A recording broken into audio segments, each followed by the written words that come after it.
नमस्कार दोस्तों, आपका हमारे यूट्यूब चैनल पे हार्दिक स्वागत है। दोस्तों, हम लोग जो है बायोलॉजी घटना चक्र 2022 जो है कंप्लीट कर रहे हैं। इसमें हम लोग जो है अनुवांशिकी चैप्टर कंप्लीट कर चुके थे। उसका अगला चैप्टर है जैव उर्वरक। इसके जो पहले के सभी चैप्टर हैं उनका वीडियो देखने के लिए आप प्ले लिस्ट में देख सकते हैं जाके। तो आज हम लोग नया चैप्टर जैव उर्वरक शुरू करते हैं और इससे संबंधित जो भी नोट्स दिए गए हैं, फैक्ट्स हैं, उसको हम लोग पहले देखते हैं। जैव उर्वरक सूक्ष्म जीव और जीवाणुओं से युक्त खाद है। इस खाद में मौजूद लाभकारी सूक्ष्म जीवाणुओं वायुमंडल से पहले से विद्यमान नाइट्रोजन को फसलों को उपलब्ध कराते हैं। ये मिट्टी में मौजूद अघुलनशील फास्फोरस को जल में घुलनशील बनाकर पौधों को उपलब्ध कराने का भी कार्य करते हैं। वैज्ञानिक प्रयोग द्वारा यह सिद्ध हो चुका है कि जैविक खाद के प्रयोग से 30 से 40 किलोग्राम नाइट्रोजन प्रति हेक्टेयर भूमि को प्राप्त हो जाती है तथा उपज में 10 से 20% तक बढ़ जाता है। फास्फोबैक्टीरिया एवं माइकोराइजा नामक जैव उर्वरकों के प्रयोग से खेत में फास्फोरस की उपलब्धता 20 से 30% तक की बढ़ोतरी होती है। तो इससे जो है मृदा की उर्वरता भी बढ़ती है और पूरा जो है उत्पादन भी बढ़ जाता है जैव खाद से। जैविक खाद के प्रयोग से पर्यावरण सुरक्षित रहता है। इससे फसलों में मृदाजन्य रोग नहीं होते तथा खेत में लाभकारी सूक्ष्मजीवों की संख्या भी बढ़ती रहती है। अध्ययन की सुविधा हेतु जैव उर्वरकों को निम्नलिखित 4 भागों में बांटा जाता है। पहला होता है नाइट्रोजन स्थिरीकरण करने वाले जैव उर्वरक, जिसमें राइजोबियम प्रमुख है, एजोबैक्टर है, एजोस्पिरिलम है, एसिटोबैक्टर है, नील हरी शैवाल है, एजोला है। ये सब जो है नाइट्रोजन का स्थिरीकरण करते हैं। दूसरा है फास्फोरस घुलाने वाले उर्वरक, जिसमें बैसिलस, स्यूडोमोनास और एस्परजिलस ये जो है फास्फोरस को घुलाने वाले उर्वरक होते हैं। उसी तरह है कंपोस्टिंग एक्सेलरेटर, जिसमें प्रमुख जीव है सेलुलोटिक ट्राइकोडर्मा इसको कहते हैं, लिग्नोलिटिक ह्यूमिकोला। पौधों की वृद्धि को प्रोत्साहित करने वाले राइजो बैक्टीरिया जो है स्यूडोमोनास की प्रजाति के होते हैं। नील हरी शैवाल साइनोबैक्टीरिया एजोला का सहचारी है और इसे साथ में मिलाने से अच्छी उर्वरता प्राप्त होती है। नील हरी शैवाल, जिसे ब्लू ग्रीन एल्गी, एक सूक्ष्म प्रोकैरियोटिक शैवाल होते हैं, जबकि एजोला एक जलीय फर्न है। नील हरी शैवाल जो है प्रोकैरियोटिक शैवाल होते हैं और जबकि एजोला जो है एक फर्न प्रजाति का है, जिसकी पत्तियों की पृष्ठीय सतह पर पाई जाने वाली गुहिकाओं में रहने वाले साइनोबैक्टीरिया एनाबीना एजोली की मदद से यह नाइट्रोजन के स्थिरीकरण कर उपज क्षमता में की वृद्धि में सहायक होते हैं। दलहनी फसलों यथा चना, मटर, सेम, अरहर आदि की मूल ग्रंथिकाओं में विभिन्न प्रकार के जीवाणु पाए जाते हैं, जो कि नाइट्रोजन स्थिरीकरण में सहायक होते हैं। धान के खेत में प्राय नाइट्रोजन की कमी हो जाती है, जिसकी पूर्ति हेतु मुख्यतः यूरिया, नील हरी शैवाल, एजोला आदि का प्रयोग किया जाता है। विभिन्न फसलों में अलग अलग तरह के बैक्टीरिया पाए जाते हैं, जो नाइट्रोजन या नाइट्रोजन स्थिरीकरण के लिए उत्तरदायी होते हैं। सोयाबीन राइजोबियम जेपोनिकम, 3 पतिया घास राइजोबियम ट्राइफोली, लूसर्न राइजोबियम मेलिलोती, जलीय फर्न एनाबीना एजोली और गुन्नेरा मैक्रोफाइला नोस्टाक मस्कोरम।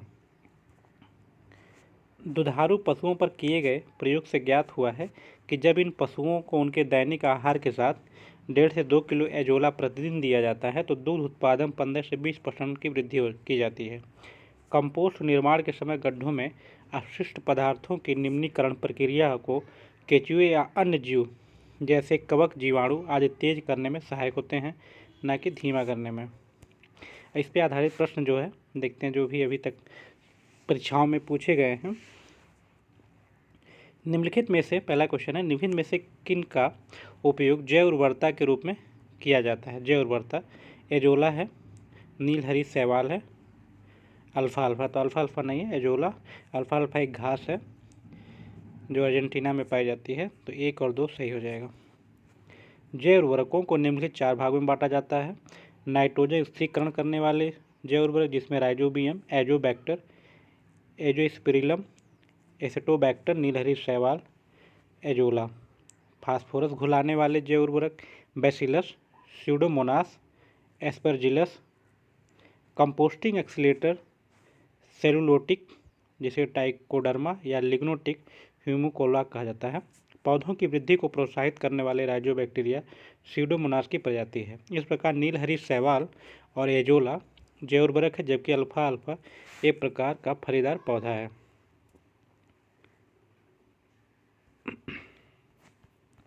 अगला क्वेश्चन है, निम्नलिखित में से कौन से जैव उर्वरक के रूप में प्रयोग होता है? तो जैव उर्वरक के रूप में जो है एजोला भी प्रयोग होता है, राइजोबियम भी प्रयोग होता है, नीलहरी शैवाल सभी प्रयोग होते हैं। अगला क्वेश्चन है, निम्नलिखित में से कौन जैव उर्वरक का स्रोत है? तो जैव उर्वरक का स्रोत इसमें बताना कौन है? ईस्ट दिया है, क्लोरेला मोल्ड दिया है, इसमें एजोला है, सी ऑप्शन सही है। अगला क्वेश्चन है, निम्न में से कौन एक जैविक उर्वरक है? तो जैविक उर्वरक में एजोला दिया है, एजोला। अगला क्वेश्चन है, निम्नलिखित में से कौन जैव उर्वरक के रूप में प्रयुक्त होते हैं? नीचे दिए गए कोड के सही प्रयोग दें। तो इसमें नीलहरी शैवाल भी प्रयोग होता है जैव उर्वरक के रूप में, एजोला भी प्रयोग होता है। ठीक, तो 1 और 2, लेकिन ऑप्शन में ये है नहीं 1 2 कोई, इसलिए स्टार लगा हुआ है। निम्नलिखित में से कौन सा एक नाइट्रोजन स्थिरीकरण करने वाले जीव नहीं है? तो इसमें बताना है कौन नाइट्रोजन स्थिरीकरण करने वाले जीव नहीं है। तो इसमें माइकोराइजा जो है नहीं है, बाकी नोस्टाक, एजोबैक्टर और एनाबीना ये जो है नाइट्रोजन का स्थिरीकरण करते हैं। प्रश्नगत विकल्प में नोस्टाक, एनाबीना, एजोबैक्टर नाइट्रोजन स्थिरीकरण करने वाले जीव हैं, जबकि माइकोराइजा नाइट्रोजन स्थिरीकरण नहीं करता। माइकोराइजा उच्च वर्गीय पादपों की जड़ों एवं कवकों के बीच सहजीवी संबंध को प्रदर्शित करता है। अगला क्वेश्चन है, नाइट्रोजन स्थिरीकरण जीवाणु किस पौधों की जड़ के साथ संयोजन करते हैं? तो हम लोग देखें दलहनी पौधों के साथ। नाइट्रोजन स्थिरीकरण जीवाणु दलहनी फसलों, दालों जिसमें जड़ों के साथ सहजीवी संयोजन करते हैं। ये वायुमंडलीय नाइट्रोजन के स्थिरीकरण कर उसे अमोनिया में बदलते हैं, जो कि अमोनिया के आयनों के रूप में नाइट्रिकारक जीवाणु द्वारा ग्रहण कर नाइट्राइट एवं फिर नाइट्रेट आयनों में परिवर्तित कर दी जाती है, जिसे मृदा के माध्यम से पादप ग्रहण करते हैं। पौधों के द्वारा ली जाने वाली नाइट्रोजन का रूप है, तो पौधों के द्वारा जो है नाइट्रोजन को नाइट्रेट के रूप में लिया जाता है। पौधे के द्वारा ली जाने वाली नाइट्रोजन का रूप नाइट्रेट है। नाइट्रेट जो है नाइट्रोजन का वह रूप है जो पौधों की वृद्धि एवं विकास के लिए सर्वाधिक उपयोगी है। यह जल में आसानी से घुल जाती है। अगला क्वेश्चन है, पशुओं विशेषतः दुधारी गौ के अनुपूरक भोजन के रूप में प्रयुक्त जैव उर्वरक कौन है? तो इसमें एजोला खिलाने से 15 से 20% जो है दूध में वृद्धि हो जाती है। 1.5 से 2 किलो एजोला प्रतिदिन दिया जाता है। अगला क्वेश्चन है, निम्नलिखित में से कौन सुमेलित नहीं है? बताना है। तो नीलहरी शैवाल जैव उर्वरक है, सही है। क्रायोसोपा माहो नियंत्रण के लिए प्रयोग किया जाता है, ठीक है। बायो 902 सरसों का कायक्लोन है। एजोबैक्टर जैव कीटनाशी है, नहीं, एजोबैक्टर एक जीवाणु है, तो इसमें डी ऑप्शन सुमेलित नहीं है। एजोबैक्टर एक जो है जीवाणु है, इसका सबसे महत्वपूर्ण कार्य नाइट्रोजन उपलब्धता के संदर्भ में है, क्योंकि यह मृदा में स्वतंत्र रूप से रहकर असहजीवी नाइट्रोजन अयौगिकीकरण करता है, जिसका उपयोग पौधे अपनी वृद्धि एवं विकास के लिए करते हैं। ध्यातव्य कि एजोबैक्टर जीवाणु स्वतंत्र रूप से रहकर मनुष्य नाइट्रोजन यौगिकीकरण करने वाले जीवाणु होते हैं। अन्य सही है। अगला क्वेश्चन है, निम्नलिखित में से किस फसल में नीलहरी शैवाल मुख्यतः जैव उर्वरक के रूप में प्रयोग किया जाता है? तो इसमें धान के खेत में हो जाएगा। विभिन्न फसलों में जैव उर्वरक के सूक्ष्म जीवों एजोबैक्टर, एजोस्पिरिलम, राइजोबियम, नीलहरी शैवाल और फास्फेट सोलुबिलाइजिंग बैक्टीरिया का प्रयोग किया जाता है। ये सभी सूक्ष्म जीव विभिन्न प्रक्रियाओं तथा नाइट्रोजन निर्धारण, फास्फेट सोल्यूबिलाइजर एवं पौधों के वृद्धि तत्वों के उत्पादन द्वारा पौधों के वर्धन को प्रोत्साहित करते हैं। नीलहरी शैवाल का उपयोग जैव उर्वरक के रूप में नाइट्रोजन आपूर्ति हेतु मुख्यतः धान के फसल में किया जाता है। अगला क्वेश्चन है, निम्नलिखित नीलहरी शैवाल का उपयोग नाइट्रोजन आपूर्ति के लिए कहाँ किया जाता है? धान के खेत में। अगला क्वेश्चन, निम्न के साथ मिलाने पर एजोला का एक अच्छा उर्वरक होता है। तो नीलहरी शैवाल के साथ जो मिलाने पर अच्छा उर्वरक बनता है। नीलहरी शैवाल एजोला का सहचारी है और इसके साथ मिलाने से अच्छी उर्वरकता प्राप्त होती है। नीलहरी शैवाल एक अति सूक्ष्म प्रोकैरियोटिक शैवाल साइनोबैक्टीरिया होते हैं, जबकि एजोला एक जलीय फर्न है जिसकी पत्तियों की पृष्ठीय सतह पर पाई जाने वाली गुहिकाओं में रहने वाले जीवाणु एनाबीना एजोली की मदद से यह नाइट्रोजन का स्थिरीकरण कर उपज क्षमता में वृद्धि करते हैं। अगला क्वेश्चन है, एजोला बहुधा जैव उर्वरक के रूप में प्रयोग किया जाता है क्योंकि एजोला जो है नीलहरी शैवाल का सहचारी है। ये ऑप्शन सही है। अगला क्वेश्चन, एजोला एक फर्न है, देख चुके हैं, जलीय फर्न है। ये ऑप्शन सही हो जाएगा। अगला क्वेश्चन है, जलीय फर्न जिसे जैव उर्वरक के रूप में प्रयुक्त किया जाता है वो क्या है? वो एजोला। अगला क्वेश्चन है, निम्नलिखित में से कौन सूक्ष्मजीवी जैव उर्वरक के रूप में प्रयोग होता है? तो जैव उर्वरक के रूप में साइनोबैक्टीरिया प्रयोग होता है। साइनोबैक्टीरिया। निम्नलिखित में से कौन सूक्ष्मजीव जैव उर्वरक के रूप में प्रयोग होते हैं? बताना है। यहाँ भी सेम क्वेश्चन है, साइनोबैक्टीरिया। डी ऑप्शन सही है। अगला क्वेश्चन है, फसलोत्पादन में नाइट्रोजन उपयोग क्षमता की वृद्धि की जा सकती है। तो उर्वरक की मात्रा के बार बार प्रयोग द्वारा, नाइट्रोजन अवरोधक के प्रयोग द्वारा, नाइट्रोजन धीरे छोड़ने वाले उर्वरकों के प्रयोग द्वारा, उपरोक्त सभी के द्वारा। तो इसमें डी ऑप्शन सही है, सभी के द्वारा जो है नाइट्रोजन क्षमता वृद्धि किया जा सकता है, उपयोग क्षमता का। फलोत्पादन में नाइट्रोजन उपयोग क्षमता में वृद्धि उर्वरक की मात्रा के बार बार प्रयोग, नाइट्रोजन अवरोधक के प्रयोग, नाइट्रोजन धीरे छोड़ने वाले उर्वरकों के प्रयोग आदि के द्वारा की जा सकती है। अगला क्वेश्चन है, सोयाबीन में नाइट्रोजन स्थिरीकरण के लिए जिम्मेदार बैक्टीरिया कौन है? बताना है। सोयाबीन में जो है नाइट्रोजन फिक्सेशन क्या करता है? तो ये होते हैं राइजोबियम जैपोनिकम। ये सोयाबीन में जो है नाइट्रोजन का स्थिरीकरण करते हैं। कुछ बैक्टीरिया नीलहरी शैवाल वायुमंडलीय नाइट्रोजन को अमोनिया में अपचयित करने का कार्य करते हैं। उनमें से कुछ हरे पौधों के साथ सहयोगी अथवा सहजीवी के रूप में जीवित रहते हैं। लेगुमाचोसे ग्रंथित बैक्टीरिया राइजोबियम है जो झुंड विशेष से प्राप्त होते हैं। विभिन्न फसलों में अलग अलग तरह के बैक्टीरिया पाए जाते हैं जो नाइट्रोजन का स्थिरीकरण करते हैं के लिए उत्तरदायी होते हैं। जैसे सोयाबीन में राइजोबियम जैपोनिकम है, उसी तरह तीन पतिया घास में राइजोबियम ट्राइफोली है, लूसर्न में राइजोबियम मेलिलोती है, जली फर्न में एनाबीना एजोली है और गुन्नेरा मैक्रोफाइला में नोस्टाक मस्कोरम है। खेती में, अगला क्वेश्चन, खेती में बायोचार का क्या उपयोग है? बताना है। तो बायोचार ऊर्ध्वाधर खेती में वृद्धि कर माध्यम के अंश के रूप में प्रयुक्त किया जा सकता है। सही है। जब बायोचार वृद्धि कर माध्यम के अंश के रूप में प्रयुक्त किया जाता है तो यह नाइट्रोजन यौगिकीकरण सूक्ष्मजीवों में वृद्धि को बढ़ावा देता है।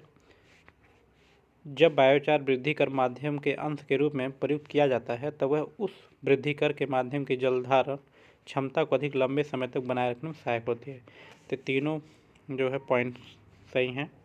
तो 1, 2, 3 सही है। बायोचार उच्च कार्बन युक्त चारकोल का एक रूप है जो मृदा में प्रयुक्त होता है। इसे प्राय कृषि अपशिष्ट, धान, गेहूँ, ज्वार की भूसी, कुक्कुट अपशिष्ट इत्यादि के पायरोलोसिस द्वारा तैयार किया जाता है। इसके उपयोग से मृदा की उर्वरा शक्ति व जल धारण क्षमता तथा फसल उत्पादकता में वृद्धि होती है। बायोचार पर्यावरण अनुकूल पदार्थ होता है तथा मृदा से ग्रीन हाउस गैसों के उत्सर्जन को कम करने में सहायक होता है। जब बायोचार वृद्धि कर माध्यम के अंश के रूप में प्रयुक्त किया जाता है तो वह नाइट्रोजन यौगिकीकरण सूक्ष्मजीवों में वृद्धि को बढ़ावा देता है। अगला क्वेश्चन है, निम्नलिखित में से कौन सा पौधा नाइट्रोजन स्थिरीकरण में सहायक नहीं है? बताना है।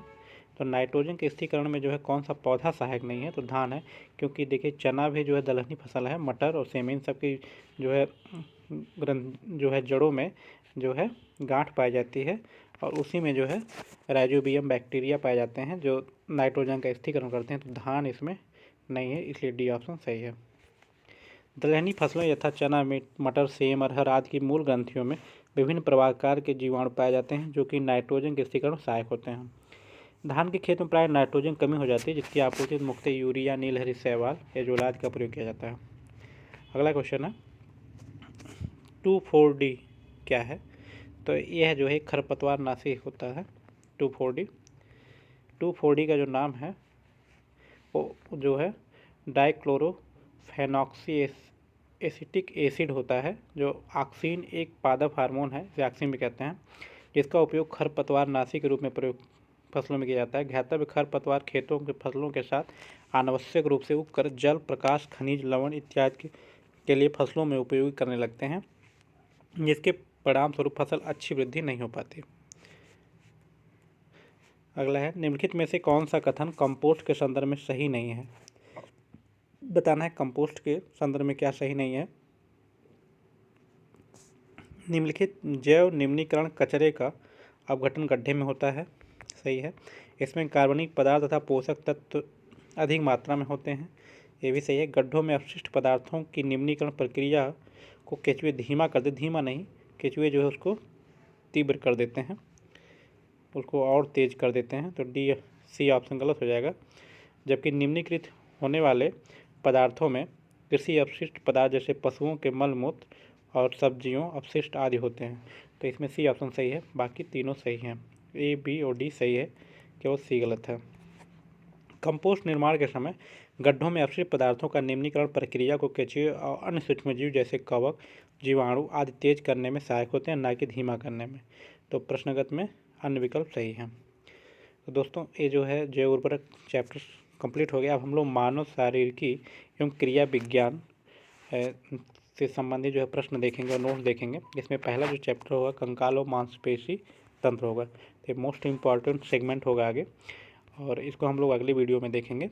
यदि आपको सेगमेंट पसंद आ रहा हो तो इसको आप ज़्यादा से ज़्यादा लोगों को शेयर करें और सब्सक्राइब करें। धन्यवाद।